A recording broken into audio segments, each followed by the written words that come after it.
howdy all you collector car fans out there. This is Jason, the owner and founder of Southern Bush Motorsports. And look at the little birdie right there. Well, this was an interesting trip. It was actually a trip I made out to North Carolina. A guy called me, wanted me to go over a couple of his cars. Turns out that this building was just packed full of Superbirds. This one right here I think was being cleaned up. I think it was an unrestored Superbird. It was quite a while ago. But definitely a cool car to take a look at. It was a 444 barrel car. Yeah, I think that car was the unrestored Superbird.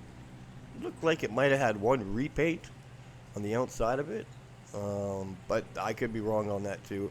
I don't think there was a lot of information known about the car. That tail panel not supposed to be blacked out like that. Let's just call it as this car was repainted. But it was definitely an unrestored car. And I think they were just doing some cleanup there. But it was a numbers matching car, front to back. And the car was super solid with no rust on the car at all.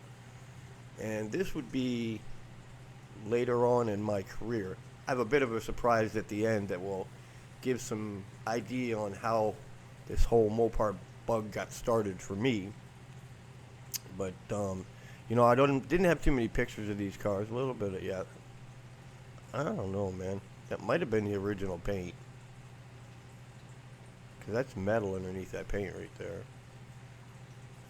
Car hadn't been taken apart, so it's quite possible that is original paint car. Some lines were added onto it, and some blacked out head covers and stuff like that. But let's just go with it's possible that it was an unrestored car. Yeah, that car's never been taken apart. And that's rust underneath the paint. Nobody back in the day would bring it all the way down to the metal and not primer it. Yeah, that window hasn't been out. Look at all that crap in the trunk. I don't know why somebody would put that undercoating. I haven't seen these pictures in many, many years, so I'm kind of remembering this trip. Back seat was out of it. I believe that they were looking for the build sheet. But, it's pretty cool to see these cars like this. And craziest part, like I said, was there was 3 Superbirds in this building. I got pictures of 2 of them. I don't know why the pictures of the 4th one weren't in this file, but there was this blue one.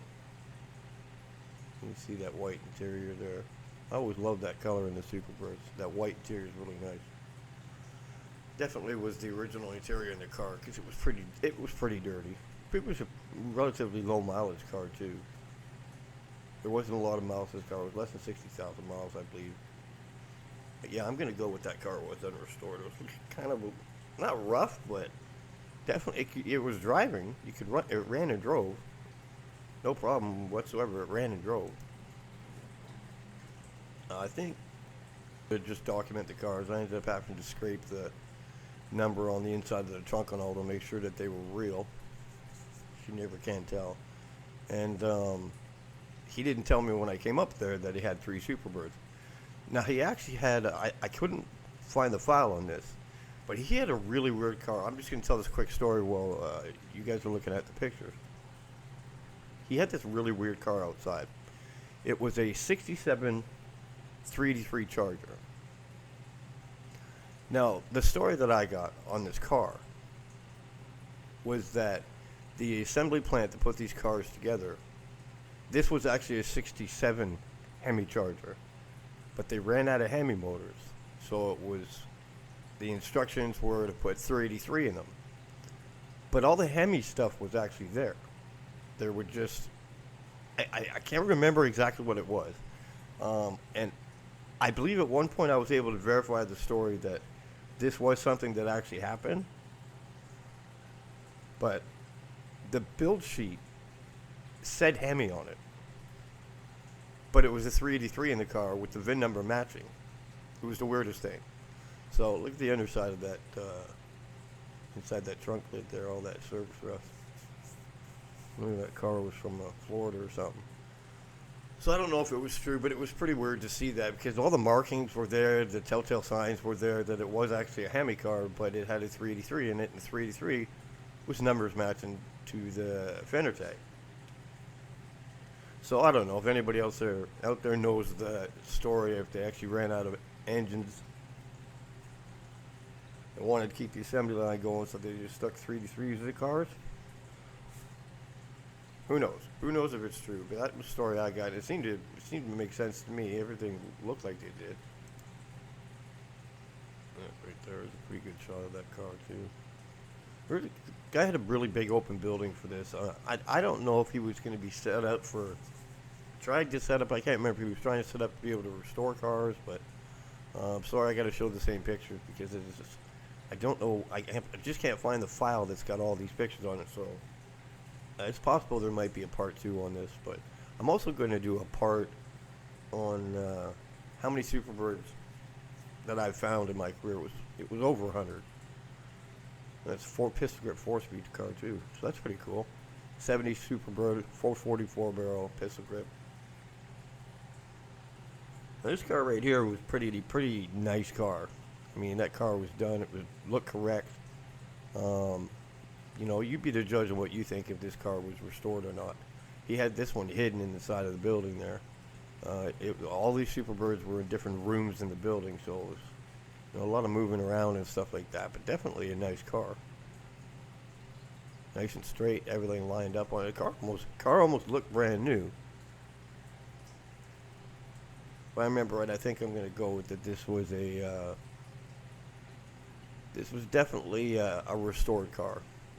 It had a lot of the signs that, yeah, that's 100% a restored car. Looks like they used a lot of the original parts. Tried to clean them up so they could keep the original parts on there.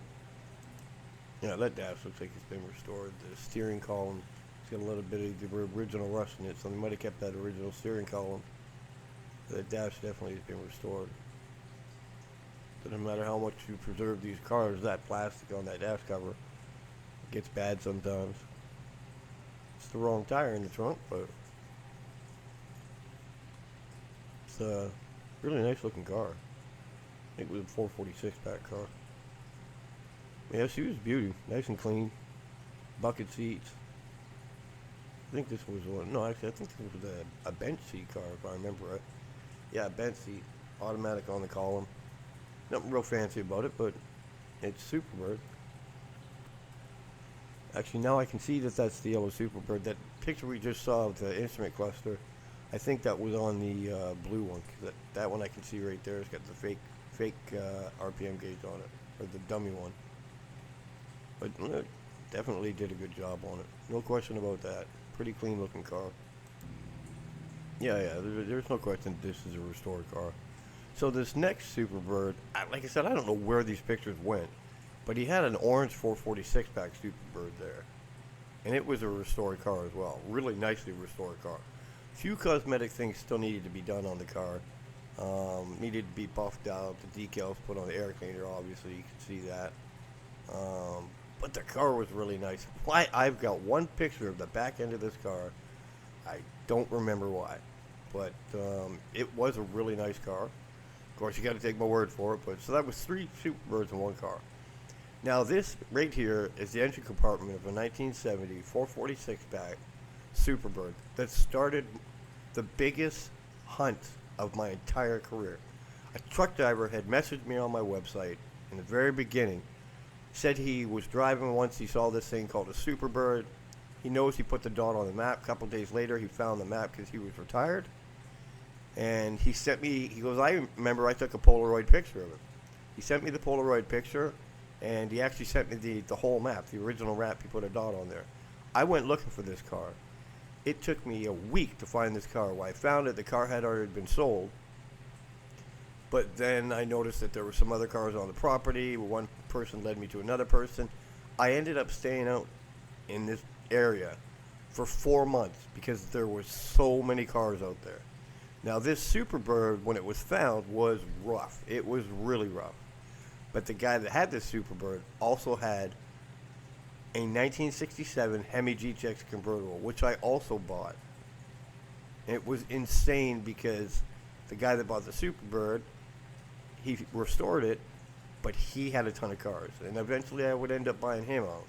His best buddy had a bunch of cars, And it was just an ongoing cycle, and this is really how I came across all these Mopars. So like I try to do in a video once in a while, if you all really are serious about going and finding muscle cars on your own and, finding that diamond in the rough, North Carolina is the place you need to be. North Carolina had more rare cars, particularly Mopars, than any other place I'd ever been. So there's my free tip. You want to go find a car? North Carolina. That's where a lot of them are. I appreciate you coming by and checking another Tales from the Bush, and hope to see you again. Don't forget to like and subscribe.